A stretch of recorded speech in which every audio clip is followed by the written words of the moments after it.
আরজিকর কাণ্ডের প্রতিবাদে মেয়েদের রাত দখল কর্মসূচি। অতিরিক্ত মেট্রো রাতে রেক বাড়ানোর সিদ্ধান্ত নিল মেট্রো রেলের। অতিরিক্ত দুজোড়া ট্রেন চালানোর সিদ্ধান্ত। রাত 10টা ও 10:20 বিশেষ ট্রেন ছাড়বে। দমদম ও নিউ গড়িয়া থেকে ছাড়বে এবং সব স্টেশনেই দাঁড়াবে। প্রত্যেকটি স্টেশনেই দাঁড়াবে বিশেষ মেট্রো।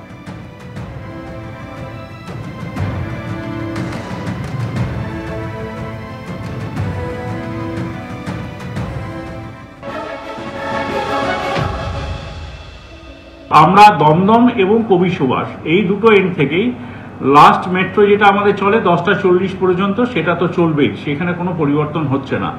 তার আগে আমরা দুটো মেট্রো পরিষেবা দিচ্ছি একটা ভিড় আশা করে। একটি ট্রেন ছাড়বে দমদম এবং কবি সুভাষ, দুটো এন্ড থেকেই ছাড়বে, সেটা রাত্রি 10টার সময়। যেই ট্রেনটি প্রত্যেকটা স্টেশনে দাঁড়াতে দাঁড়াতে আসবে যাত্রীদের জন্য। অপর আরেকটি ট্রেন আমরা দিচ্ছি 10:20 রাত্রি 10:20-তে। সেই ট্রেনটিও প্রত্যেকটা স্টেশনে দাঁড়াতে দাঁড়াতে যাবে। এটিও কবি সুভাষ এবং দমদমের মধ্যেই চলাচল করবে। তারপরে যেমন 10:40-এর ট্রেন থাকে সেটা তো থাকছেই। এছাড়া আমরা আজ স্পেশালি আজকের জন্যই আমরা আমাদের সমস্ত বুকিং কাউন্টার্স খোলা রাখছি রাত্রে 10:40 পর্যন্ত, মানে শেষ মেট্রো পরিষেবা পর্যন্ত। আজ আমরা সমস্ত কাউন্টার্সই খোলা রাখছি যাতে যাত্রীদের কোনো রকম কোনো অসুবিধা না হয়।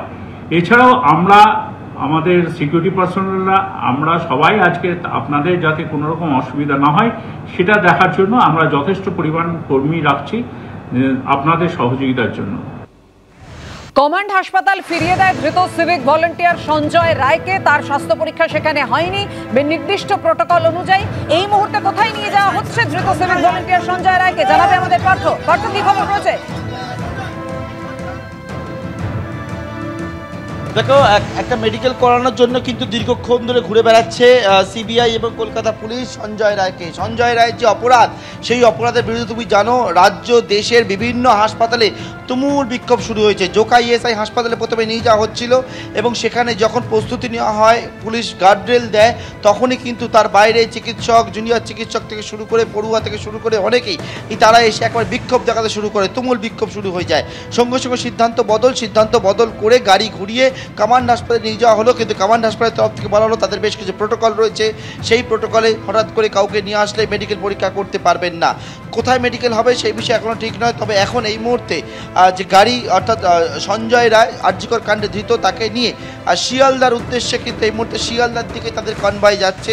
এখানে কোনো কেন্দ্রীয় সরকারি হাসপাতালে যদি মেডিকেল করানো সম্ভব হয়, এজেসি বোস রোড ধরে এই মুহূর্তে শিয়ালদার দিকে সঞ্জয় রায়কে নিয়ে রওনা হয়েছে কলকাতা পুলিশ এবং সিবিআই এর গোয়েন্দারা। সিবিআই তরফ থেকে বলা হচ্ছে তারা কিন্তু একেবারে যে মেডিকেল পরীক্ষা সেটা কেন্দ্রীয় যে হাসপাতাল, সেই হাসপাতাল থেকেই করাতে চায় এবং প্রতিটা ক্ষেত্রে যাদের এর আগে গ্রেপ্তারি হয়েছে আমরা দেখেছি তারা কিন্তু কেন্দ্রীয় সরকারি যে হাসপাতাল সেখানে কিন্তু তারা মেডিকেল করে।